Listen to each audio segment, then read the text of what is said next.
when you're going through something like chronic fatigue syndrome, your health is really unstable. Your energy levels are really unstable. And most often than not, you're pushing and crashing. So you're going up, you're going down, you're going one step forwards, four steps back, one step forwards, four steps back. And what we need to do is stabilize where you're at right now. We cannot progress until we stabilize, right? Once we have a platform from your stabilization, then we can make progress. But until we have that, there's just no point talking about progress. Hello, everyone, and welcome to the CFS Health Recovery podcast. In today's session, Ash, our general manager here at CFS Health, is going to ask a question from the public. So a member from the public has put in a question, and we're going to select one today and answer it. Today, Ash, what is the question? So the question we have today is, I sometimes feel like I'm going in 6 monthly cycles. Like it feels like a super long-term push and crash. How do I break the cycle? Okay, cool. So how do I break the cycle? Every 6 months, you seem to be going pushing and crashing, pushing and crashing. And this is a common theme that we see with our members when they first enroll in our Mentorship 3.0, because they're kind of sick of this cycle and it's like a merry-go-round and it's like, oh my God, like I'm sick of going around in circles. And so one of the common themes that we talk about is redlining. And so if you can imagine there's two lines, there's a green line, which kind of is like in the middle, it feels kind of nice.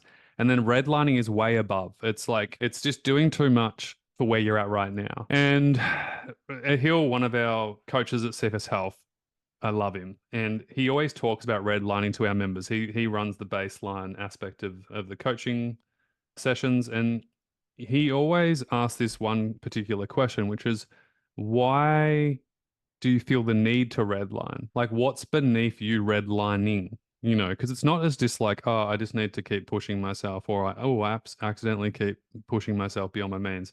There's usually a thought process or a pattern or a learned behavior that is making you do this regularly. Now, you might not be doing it on purpose. You're clearly not, but it's like an unconscious pattern that's just happening automatically.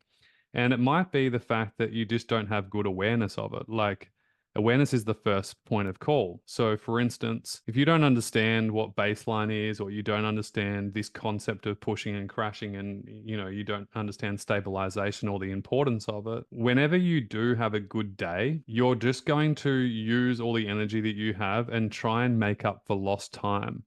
This is a level of overcompensation that we see a lot inside the mentorship, but even for the people in the public who are just trying to figure out on their own, like, this whole baseline concept, which is going to be really messy, by the way, if you're not getting proper help and coaching.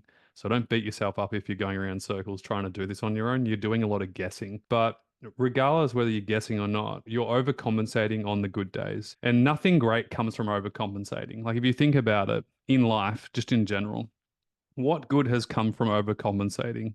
Whether it's in your relationships, trying too hard, people pleasing, in this particular case for this lady, pushing and then feeling horrible. And so we want to get to the root of the cause. And the root of the cause, again, is going to be different for each person. But there's got to be that question to ask yourself, which is, why am I redlining? Am I trying to prove myself to somebody?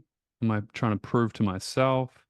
What is it that is not enabling me to tune in to me and my body? And what is it that's making you ignore that?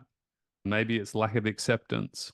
A lot of people are scared of acceptance because they think that it's quitting or giving up. But in fact, acceptance isn't resignation, and acceptance is the first point of recovery. So, we actually have done a podcast on that. So you'll be able to find that on our channel on acceptance. But it's actually the title will be called The First Starting Point of Recovery. What's the first thing you must do in order to recover? And that's where we talk about it in there. So maybe it's lack of acceptance. Maybe it's just, you want to be a rebel, and you're sick of having to, be in the sweet spot and stay disciplined. Potentially there's this fear of missing out, FOMO. FOMO is where, you fear of missing out. And again, you overcompensate for that. And then you go and do way too much too soon. The other reason is that you might actually just not be creating enough consistency and capacity in your body. So, yes, maybe it's every 6 months that this happens for you, but what are you doing in those 6 months initially? Do you have a restorative movement program put in place? What's your nutrition like? Are you eating regularly, consistently enough? What's your stress levels like? What's your daily output like? What's your energy input like? Like, what's your sleep like? Like, there is so many factors to have to understand the pieces of the puzzle of what's missing for you. It could just be one of those things is missing, and that's why you keep failing and going backwards, or you feel like you're failing. But this is a true message to you that something needs to change. What's the message? You want to ask that question. What's the message here? Damn it. And it's like, you don't learn until you learn it. The mistake keeps happening. There's a saying, Ash, I forget what that saying is. You might know, but it's like, you'll keep learning the same mistake until you've learned the lesson, basically. Is that how you say it? Yeah, I think you summed it up Okay, cool. pretty well. So, you're going to keep making the same mistake until you get to the root cause of it. Usually, though, 9 times out of 10, once the basics are covered, so your sleep's covered, your nutrition's covered, your mindset's covered, the fundamentals are covered. Basically, your baseline's good, your restorative movement's good. Like, you've got that down pat. 9 times out of 10, if that's the case, it's a behavioral pattern. So it's a type A personality thing. It's like, I've seen this before with members where they're like, this is just who I am though. Like I'm a perfectionist. I'm the one that gets things done. It's who I am. And my question to you then is, well, like, how is that identity serving you? And maybe it's time to let go of that identity, wearing the hero cape.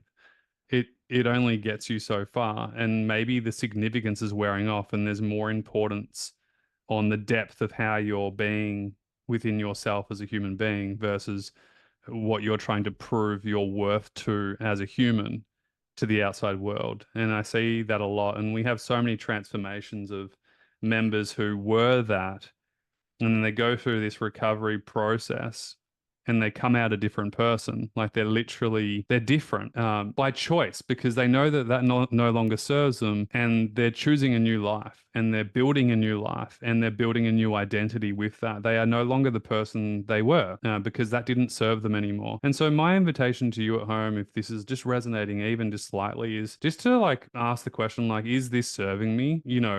Is this useful? What would I like? Like, there are 3 questions that can literally just move you towards more of what you want. And they sound so simple, but in most forms of simplicity is where we find the depth and, the profound meaning of change.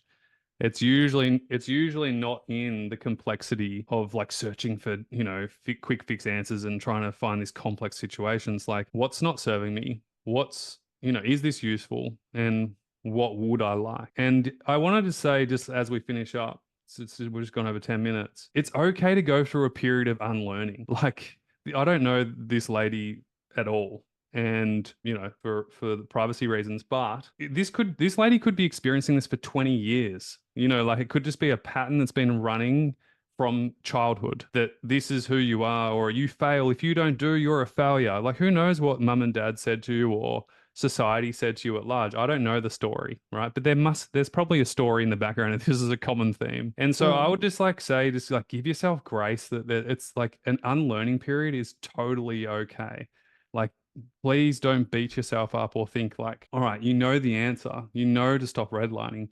So it should just be simple, right? Like the answer's easy, but simple doesn't mean easy. So the answer is simple, but simple doesn't mean easy. And so there will be an unlearning period, a really hard period where you're almost pruning back that garden, getting rid of the shitty roots, getting rid of the dead flowers from the garden bed, but then creating an environment for the new plants and the new flowers to thrive. And that's what it's about.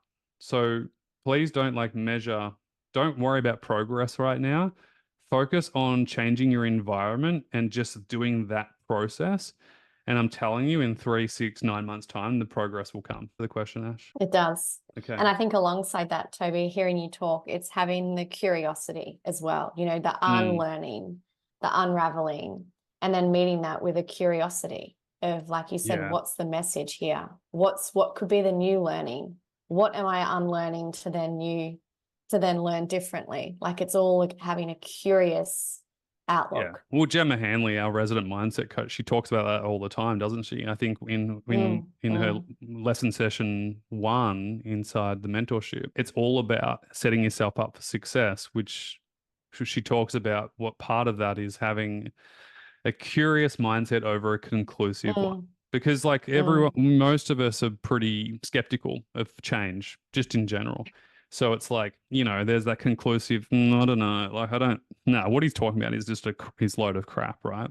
Like we can all do that. We all have that tendency, but what would it be like if you had a curious mindset, an open mindset, one that is willing to be open to a different possibility? Because on the other side of curiosity is a different possibility, but that's your choice to take or not. Anyway, hope that was super helpful, guys. Have a great rest of your day, and we'll see you in an episode very, very soon. Thank you, Ash.